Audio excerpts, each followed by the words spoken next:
किसी एक जर्नलिस्ट ने मुझे बताया उसकी वजह से मैं इस गेम से आउट हूँ। इसका मतलब मुझे इस गेम में अभी भी होना चाहिए, क्योंकि आपको भी ऐसा लग रहा है कि मेरे साथ अनफेयर हुआ है। छोरा काम करूंगा, काम गेला माँ बाबू का नाम करूंगा। हेलो एवरीवन, कैसे हैं आप सब? उम्मीद करती हूँ आप सभी अपने घर में बहुत ही अच्छे होंगे। Welcome back to our new blog. तो सुबह के बज चुके हैं 10 और अभी मैं उठ चुकी हूँ, ब्रेकफास्ट करने आई हूँ, क्योंकि उसके बाद मुझे जाना है इंटरव्यूज के लिए। और देखते हैं आज कितने इंटरव्यू हो गए, क्योंकि मैंने सोचा कि मैं जल्दी फ्री हो जाऊंगी तो मैं घर जल्दी पहुंच जाऊंगी। तो भाई होटल से निकल के बैठ चुके हैं कैब में, और हमारे होटल से जो लोकेशन है वो है तकरीबन 1 घंटा की दूरी पर। और बस सर में दर्द हो रहा है क्योंकि रात को नींद पूरी नहीं हुई, क्योंकि नींद ही नहीं आई है। जब तक घर नहीं पहुंचूंगी नींद पूरी नहीं होगी, बच्चों से मिलूंगी नींद पूरी नहीं होगी। और आज के इंटरव्यू के लिए थोड़ा सा एक्साइटेड भी हूँ, क्योंकि बहुत सारी चीजें जो बता सकूंगी मीडिया को कि ये फेयर था या ये अनफेयर था। मेरा एविक्शन, मेरा वहाँ से निकलना, मुझे ऐसा लगता है कि अनफेयर था। और बहुत सारे जितने भी लोग मुझे प्यार करते हैं, अभी जस्ट मैंने देखा अपने मलिक व्लॉग्स पे जो मैंने व्लॉग डाला है, उसमें बहुत सारे लोगों के कमेंट है कि आपका जो नॉमिनेशन एविक्शन था वो बहुत ही ज्यादा अनफेयर था, ऐसा नहीं होना चाहिए था। लोग मुझे और आगे तक देखना चाहते थे अंदर, और वो देख नहीं पाए। कोई बात नहीं, हमारा भाई घर जो है बिग बॉस हाउस से कम ही है, तो मैं आपको व्लॉग में एंटरटेन करती रहूंगी, जितना मैं वहाँ करती वैसे ही करती रहूंगी। और बस यही कहना चाहूंगी, दिल से शुक्रिया कि आप लोगों ने बहुत सपोर्ट किया। अब इस सपोर्ट की जो है जरूरत कृतिका और अरमान को है। तो बहुत सारी चीजें ऐसी हैं, बहुत सारी क्लिप्स ऐसी जिनके बारे में बात करूंगी। वो क्लिप सारी आपको दिखाऊंगी कि क्या हुआ, वो सिचुएशन क्या थी क्या नहीं थी, सब क्लियर भी करना है।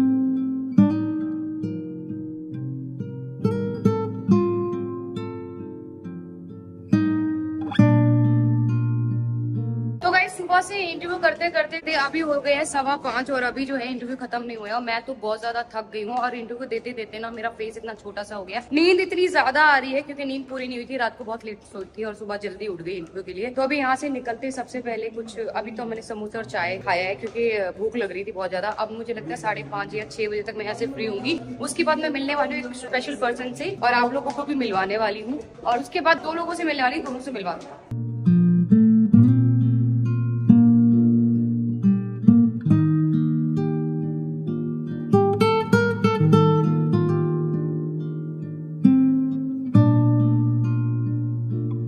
तो गाइस इंटरव्यू जो है वो खत्म हो चुका है, और सच में बहुत ज्यादा एनर्जी लगती है इतनी सारी मीडिया को इंटरव्यू देने के लिए। लेकिन जितनी भी मीडिया आई थी सच में बहुत ही अच्छी थी। बहुत ही प्यारे प्यारे सवाल उन्होंने मुझसे किए, और उनके जवाब मैंने दिल से दिए, जो मुझे लगा कि जो देने चाहिए। और बस इंटरव्यू हो गया। सुबह के 11 बजे के निकले हुए होटल से, अभी बज चुके हैं 6:30, और पहुंचते पहुंचते मुझे लग रहा है 1 घंटा लगेगा। तो मैं पहुंचूंगी 7:30 बजे तक। भूख बहुत ज्यादा तेज लग रही है, अपने पसंद का कुछ खाने का मन कर रहा है। तो यहाँ से निकलते हैं और भैया कुछ खाते बढ़िया सब। बड़ा पाव मैंने बहुत खाया है, अभी कुछ नई चीज मैं सोच रही हूँ कि मैं ट्राई करूँ। तो गाइस अभी ना बहुत सारी क्लिप्स ऐसे छोटी छोटी कट के आ रही हैं, जो कि मुझे बिल्कुल भी अच्छी नहीं लग रही। हमारी फैमिली को गलत पोर्ट्रे किया जा रहा है। जैसे कि अरमान और कृतिका, जब वो स्विमिंग पूल का सीन है जिसमें मैं और कृतिका दोनों स्विमिंग पूल में जा रहे हैं, तो वहाँ पर पूरी बात क्या हुई थी मैं आपको डिटेल में बताती हूँ। वहाँ पे ये हुआ था कि आप जैसा कि आप सबको पता है, गोलू जो है पानी से बहुत डरती है, पूल वूल से दूरी रहती है, बहुत कम वो है जो पूल में जाती है। उस दिन अरमान का मन था कि चलो पूल में थोड़ा सा हम नहा लेते हैं, क्योंकि हम 4-5 लड़कियां भी पूल में गई थी। और जिम के बाद उन्होंने कहा चलो पूल में चलते हैं, थोड़ा एंजॉय करते हैं। तो कृतिका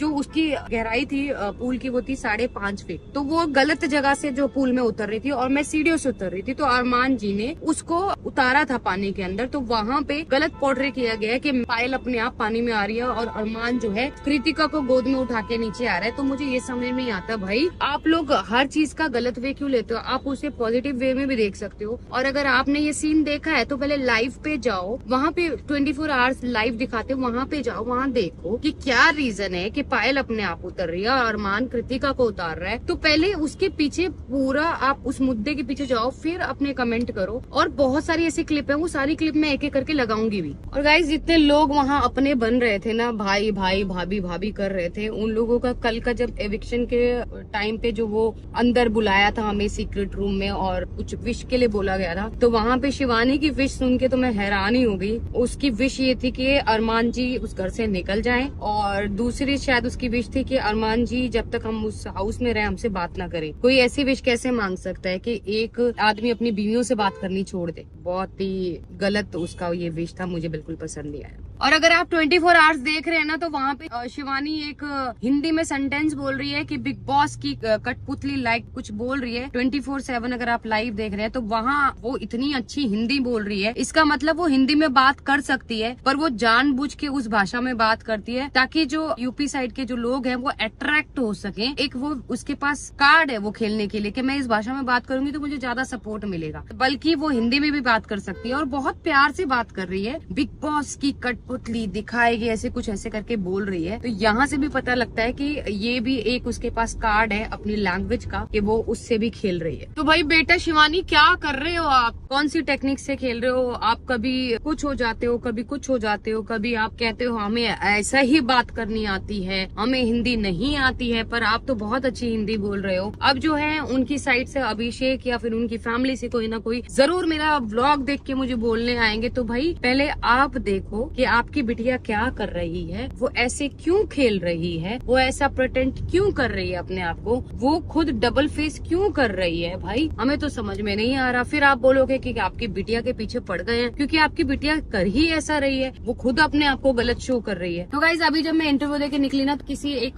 जर्नलिस्ट ने मुझे बताया कि आपके जो वोट थे वो सना से ज्यादा थे, पर साई ने जो है अपनी बार वाली अपॉर्चुनिटी खोकर सना को सेव कर दिया। तो इसका मतलब गाइज मेरे को वोटिंग की वजह से या नॉमिनेशन की वजह से बाहर नहीं निकाला गया है, मुझे सिर्फ और सिर्फ वो बाहर वाला जो बना हुआ था उसकी वजह से मैं इस गेम से आउट हूँ। इसका मतलब मुझे इस गेम में अभी भी होना चाहिए। अगर आप चाहते हो कि वाइल्ड कार्ड एंट्री में अगर कोई जाए तो वो मैं हूँ। प्लीज प्लीज इतने सारे वोट कर देना वाइल्ड कार्ड की एंट्री पे। तब तक मैं चाहती हूँ कि कृतिका और अरमान को आप भर भर के सपोर्ट करो, क्योंकि वो लोग इंडिविजुअल खेल रहे हैं, अपनी पर्सनैलिटी इंडिविजुअल देख रहे हैं। जितने मेरे सब्सक्राइबर है सब लोग अरमान को अच्छी तरह से जानते हैं, कृतिका को अच्छी तरह से जानते हैं। जो नए सब्सक्राइबर, जो नए लोग जुड़ रहे हैं, उनको हमारे बारे में नहीं पता है। धीरे धीरे मैं सबको सारी चीजें बताऊंगी कि अरमान अपनी लाइफ में कितना सही है, कृतिका कितनी सही है, मैं कितनी सही हूँ, पर वो सब धीरे धीरे पता लगेगा। लेकिन उस टाइम तक देर हो जाएगी, आप लोगों को सपोर्ट करना पड़ेगा दोनों, क्योंकि मैं चाहती हूँ कि उन दोनों में से दोनों ही टॉप 5 और टॉप 3 तक पहुँचे। तो गाइज अभी ना थोड़ी देर पहले मैंने पिछला कल का एपिसोड देखा जिसमें मैं एविक्ट हुई हूँ, बिग बॉस के हाउस से बाहर निकाली गई हूँ। और निकालने के बाद का मैंने देखा कि मैंने वो टेक एक जरूर, मैं पिछले का कुछ भी नहीं देखना चाहती हूँ कि मैंने क्या किया क्या नहीं किया, मैं नहीं देखना चाहती हूँ, मुझे देखना भी नहीं चाहिए। मैं वो देखूंगी कि आगे क्या हो रहा है। तो वो जब मैं निकली ना, उसके बाद मैंने देखना चाह के मेरे निकलने के बाद क्या हुआ, तो वहाँ पे बहुत 2-3 चीजें ऐसी हैं कि पहला नेजी भाई को रिग्रेट हुआ कि उसकी वजह से मैं बाहर आई हूँ। पर नेजी भाई, जैसा कि मैंने अभी बताया, तू मेरा भाई है और भाई हमेशा रहेगा। और साई का भी मेरे हिसाब से इंटेंशन नहीं था, वो सिर्फ और सिर्फ सना को बचा रहा था। उसको नहीं पता था कि वो सना को बचाएगा तो मैं बाहर आ जाऊंगी, शायद उसे ये नहीं पता था, इसीलिए जो है उसने ये स्टेप उठाया। और निजी ने माफी मांगी, भाई मेरे कोई बात नहीं, अगर भगवान ने चाहा और मेरे सब्सक्राइबर्स ने चाहा तो वाइल्ड कार्ड एंट्री में मैं जरूर आऊंगी। और एक क्लिप मैं अभी डाल रही हूँ यहाँ पे, आप देख लीजिएगा। अरमान, पायल और कृतिका के साथ जी आप घर में अंदर आए थे। जी सर। अगर आज पायल यहाँ से चली जाती है जी सर। तो आपको क्या लगता क्या होगा? कुछ नहीं सर, प्रिपेयर है। अगर वो बाहर भी चली जाती है तो अच्छी बात है, घर में 4 बच्चे हैं, संभाल लेगी। तो ये क्लिप तो आपने देखी ली होगी। इस क्लिप में आपको जो दिखाया जा रहा है, ये दिखाया जा रहा है कि अरमान जी खुश हैं मेरे बाहर आने से, पर ऐसा कुछ नहीं है। अरमान जी अंदर से बहुत परेशान थे। एक दिन पहले रात भर उनको यही लग रहा था कि जो इस गेम से बाहर होने वाले हैं वो खुद होने वाले हैं। बिग बॉस ने एक दिन पहले बोल दिया था जितने लोग नॉमिनेट हुए हैं वो अपना अपना बैग पैक करके रखो। मुझे बिल्कुल भी 1% भी नहीं लग रहा था मैं बाहर आऊंगी, पर अरमान जी ने अपना एक एक कपड़ा, एक एक जूता, सब कुछ अपना पैक कर दिया था, क्योंकि वो अंदर से डिमोटिवेट हो गए थे। लोग उन्हें उनके जजमेंट की वजह से उनको ट्रोल कर रहे हैं, उनको नेगेटिव सोच रहे हैं, पर ये नहीं देख रहे हैं कि वो गलत पे गलत बोलते हैं और सही पे। हाँ, उनकी आदत है कि कोई भी लड़ाई हो रही है, कोई आर्ग्यू होता है, वो अपना पॉइंट ऑफ व्यू रखते हैं। मुझे लगता है कि यही वो गलती है कि वो अपना पॉइंट ऑफ व्यू रखते हैं। लोगों को वो चीज पसंद नहीं आ रही, पर वो उनका नेचर है, वो सही जगह सही बताएंगे, गलत जगह गलत बताएंगे। पर वो उस टाइम खुश नहीं थे। एक ऐसे स्माइल करके आपको दिख रहा होगा, वो खुश नहीं थे, वो अंदर से दुखी थे कि मुझे जाना चाहिए था और मेरी जगह पायल चली गई है। और जाते जाते जब मैं वहां से, जब अनिल कपूर जी ने बोला, मैं गोलू के गले लग के रोई, पर मैंने अपने आप को कंट्रोल कर लिया। मैंने कहा अगर मैं रोऊंगी तो मेरे पीछे से ये लोग दोनों परेशान होंगे, तो मैंने रोना बंद कर दिया। तो गाइज इंटरव्यू करने के बाद सीधा मैं पहुंची हूँ JW मैरिट जुहू। यहाँ पे एक स्पेशल पर्सन जो है उनसे मैं मिल रही हूँ। पता नहीं वो कैमरे के सामने आएंगे कि नहीं आएंगे, और विदाउट एनी परमिशन मैं उनको कैमरे में नहीं ले सकती हूँ। पर मुझे यहाँ पे बहुत अच्छा लग रहा है। यहाँ पे लाइव जो फ्लूट्स होती है, वो एक बहुत बड़ी सी वो बजाने वाली होती है, वो यहाँ पे बजा रहे हैं, उसे बहुत अच्छा लग रहा है। और यहाँ पे खाना कैसा होगा बता। तो भाई ड्यू टू परमिशन मैंने परमिशन ले ली है कि मैं किससे मिलने आई हूँ, और सच में आपको भी मिलकर बहुत खुशी होगी, क्योंकि जब मैंने ब्लॉगिंग में पैर रखा था ना, तो यही एक पर्सन थे जिनके मैं ब्लॉग दिल से देखती थी, और मुझे इनकी ब्लॉगिंग इतनी ज्यादा पसंद थी, बहुत ज्यादा पसंद थी। तो वो है the one and only Sambhavna ji. Thank you so much Payal. Thank you guys. जब मैं निकली थी ना, आज ब्लॉगिंग का कोई इरादा था नहीं। हाँ नहीं, और जब मैं निकली थी ना, तो एक यही पर्सन थे जो मुझे पीछे से मोरल सपोर्ट इन्होंने दिया। और उस समय पे जब मैं निकली ना, रात के 2 बज रहे थे। आप लोगों को टाइम नहीं पता लगा होगा, हाँ। क्योंकि वहाँ पे फॉर्मेलिटीज होती है बहुत सारी। जब आप अभिक्त होते हो तो वो फॉर्मेलिटीज इंटरव्यूज करते करते करते करते 2 बज गए थे। और रात के 2 बजे जो है दीदी से नहीं, 2 बजे मैंने पायल ने फोन किया, करवाया था, क्योंकि मेरे पास फोन नहीं था। तो 2 बार, चूंकि मेरा फोन थोड़ा सा दूर रहता है मुझसे, तो मैं रात को मेरे को पता नहीं चला। और जब मैंने सुबह उठ के देखा तो चलो ये सब बातें ना मैंने इनके ब्लॉग में बताया, कोई बात वहाँ जाके देख लेना। हाँ, ये क्योंकि चलो same मेरे चीज़ ब्लॉग में देख इनके लेना। ब्लॉग में देख लेना। मैं तो same चीज़ें मेरी इनसे सुबह बात हुई है, और तब से लेकर अब एक्चुअली जिंदगी में हम लोग मिल पहली बार रहे हैं। पहली बार है। ना कभी अरमान भाई से मिली हूँ, ना कृतिका से मिली, पायल से पहली बार मिल रही हूँ। और पायल मेरे ब्लॉग में बहुत कुछ बोल चुकी है, जितनी भी चीजें थी मेरे एक बार ब्लॉग जरूर में। जाके हाँ, देखना। मैंने अपने अंदर की जो भी चीजें हैं वो वहाँ पे बताई है, कि बार बार में ना वो चीजें जो वीडियोस आ रही है देख के ना दिमाग डिप्रेशन में जा रहा है कि लोग इतना गलत क्यों बोल रहे हैं हमें। तो वहाँ पे मैंने पूरा बताया, आप देखना दीपा। हाँ, मेरे ब्लॉग में सारी डिटेल्स है। मेरा ब्लॉग बहुत लंबा खिंच गया है पायल। मुझे लगा था कि एक्चुअली जब आज मिलेंगे तो मैं बड़ा दिल से बातें और बहुत दिल की बातें करना चाह रही थी पायल से। मुझे लग रहा था यार मैं पूछूं, जो मुझे पता है कि जब आप बिग बॉस के घर से निकलते हो ना, तो आप काफी ज्यादा अंदर से टूटे हुए होते हो, बिकॉज बहुत सारी चीजें ऐसी हो रही होती हैं जो आपको नापसंद होती हैं, या फिर आधी दिखाई जाती हैं, या फिर आपको पता भी नहीं होता जो आप कर रहे हो वो किस तरह से बाहर प्रेजेंट पोर्ट्रे हो रहा है। तो ये ना बहुत एक इंसान की लाइफ को ना उम्र के लिए आपकी इमेज को या तो अच्छा कर देता है या खराब कर देता है। मेरे अपने एक्सपीरियंस से मेरे बिग बॉस में मेरा खराब ही हुआ है, क्योंकि आधी चीजें दिखाते थे। तो मैं पायल से भी यही पूछ रही थी, मैंने कहा पायल वो जो चीज हुई थी उसमें तुम कहाँ थी? तुम नहीं थी क्या? हम कहती थी मैं वही थी। हाँ मैं वही थी। वो देखना वो किस बात में बात कर रहे हैं, वहीं पे पता लगेगा। बड़ी सारी चीजें ऐसे ऐसे हो रही थी। तो बस अभी मैं निकल रही हूँ होटल के लिए। यहाँ से हम लोग निकल रहे हैं। तो गाइस जितने लोग मुझे प्यार करते हैं वो जल्दी से जाओ, संभावना जी का यूट्यूब चैनल है संभावना सेट एंटरटेनमेंट, जल्दी जाके उसे सब्सक्राइब करो, फॉलो करो, और बहुत सारे कमेंट कर दो कि आप मलिक ब्लॉग्स को देखकर वहाँ जरूर देखने गए। Thank you, bye bye.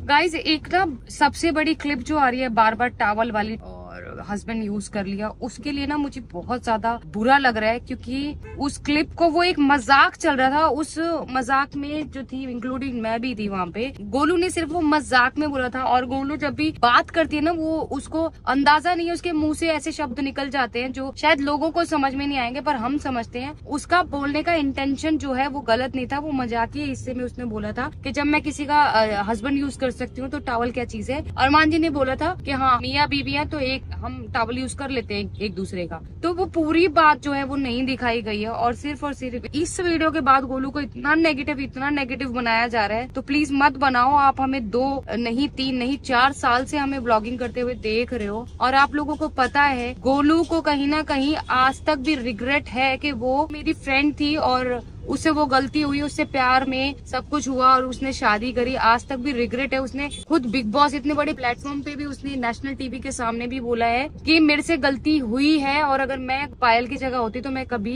ये एक्सेप्ट नहीं कर पाती। वो मेरी बहुत इज्जत करती है, वो इस रिश्ते की बहुत इज्जत करती है, वो मुझसे बहुत प्यार करती है, हमारे चारों बच्चों से बहुत प्यार करती है, अरमान जी से पहले मुझे रखती है। तो प्लीज प्लीज प्लीज हाथ जोड़ के विनती है, उसके बारे में ऐसी बातें मत करो। आप सबको पता है वो दिल की बहुत अच्छी है, और वो कभी भी सोच के नहीं बोल सकती। वो ये बोलेगी तो उसका ये रिएक्शन होगा, ये बोलेगी तो ये होगा। वो कभी ऐसा नहीं सोचती है, वो दिल से बोलती है जो बोलती है। मजाक में उसने बोला है जो भी कुछ बोला है, तो उसे ट्रोल मत करो, ट्रोल करना बंद करो। और एक और क्लिप उठ के बार बार आ रही है जब कल मुझे घर से निकाला गया, मुझे नॉमिनेट किया गया, उस समय जो है अरमान जी मुझे हग करके, मुझे किस करके विदा कर रहे थे बिग बॉस हाउस से। और जब निकल रहे थे ना, तो उन्होंने अपना दर्द, अपना दुख न छुपा लिया था अपनी स्माइल के पीछे, ताकि उनको पता था कि उस घर से निकलते हुए मैं अकेली हूँ, कोई नहीं है मुंबई इतने बड़े शहर में मेरे साथ। और अगर वो इमोशनल हो जाते या गोलू उस टाइम पे इमोशनल हो जाती जब मैं बाहर निकल रही थी, तो उनको ये समझ नहीं आता ये क्या करेगी, क्या रिएक्ट करेगी। इसलिए उन्होंने अपने आप को स्ट्रांग रखा, अपने फेस पे स्माइल रखी मुझे वहाँ से निकलते हुए देख के। और इवन गोलू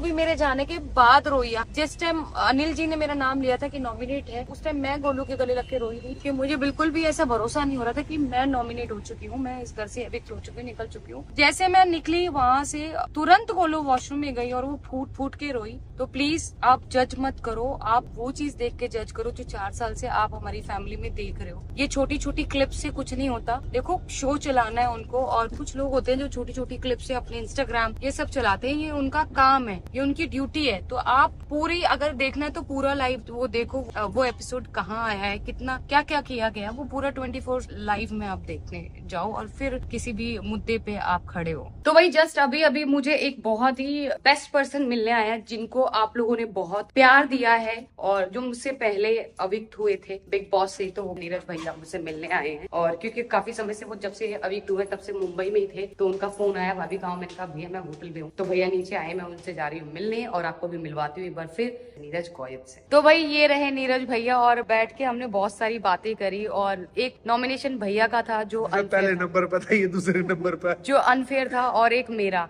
तो आप लोगों को बताना है कि मैं सही कह रही हूँ कि नहीं, क्योंकि भैया को तो बिल्कुल भी खेलने का मौका ही नहीं मिला। भैया वहाँ पे झगड़ा सुलझाते ही रह गए और मैंने राउंड खेल लिया। अच्छा, सब ना बता दूं, भाभी ने मेरी बहुत चिंता थी अंदर जिम में था, तो भाभी ना रोटियां का मेरा बहुत ध्यान रखा कर, जितना भी 3-4 दिन रोटी मिली तो भाभी मेरी ज्यादा चिंता करा करती, इस करके बाहर आ गई भाभी। और भैया का बहुत ज्यादा वेट टूट गया। भैया कह रहे 15-20 दिन मैं तो जाऊंगा आराम से कहीं जाके, पहाड़ों में जाऊंगा भाई, मैं बढ़िया मौसम में जाऊंगा, अपना वेट बढ़ाऊंगा, 3-4 किलो वेट घट गया। ठीक है भाई, और बहुत ही जल्दी सब एक साथ मिलेंगे भैया। बिल्कुल बिल्कुल, जो भी बात थी हम वहीं छोड़ देंगे बिग बॉस के हाउस तक। जितने भी कंटेस्टेंट आएंगे उन सबसे बहुत ही प्यार से मिलेंगे ऐसे। बिल्कुल, राम राम। मुझे अपने आप को दिखाने का मौका ही नहीं मिला, मुझे गेम खेलने का मौका ही नहीं मिला। मैं चाहती थी कि मैं दिखा सकूं कि पायल मलिक क्या है। बिग बॉस OTT 3 में मैं दिखाना चाहती थी अपने आप को, पर मुझे वो मौका ही नहीं मिला गाइस। बहुत अफसोस रहेगा जिंदगी भर इस चीज का कि मुझे एक बहुत बड़ा प्लेटफॉर्म मिला था जहां मैं इंडिविजुअल अपनी पर्सनालिटी को शो कर सकती थी, पर वो मौका ही नहीं मिला। तो गाइस मैं ये जानना चाहती हूँ कि आपको भी ऐसा लग रहा है कि मेरे साथ अनफेयर हुआ है, क्योंकि मुझे बहुत ज्यादा ये फील हो रहा है कि मेरे साथ बहुत ज्यादा जो है अनफेयर हुआ है। मैं इस गेम में बहुत आगे तक जा सकती थी और आप लोगों को भी लग रहा था कि मैं टॉप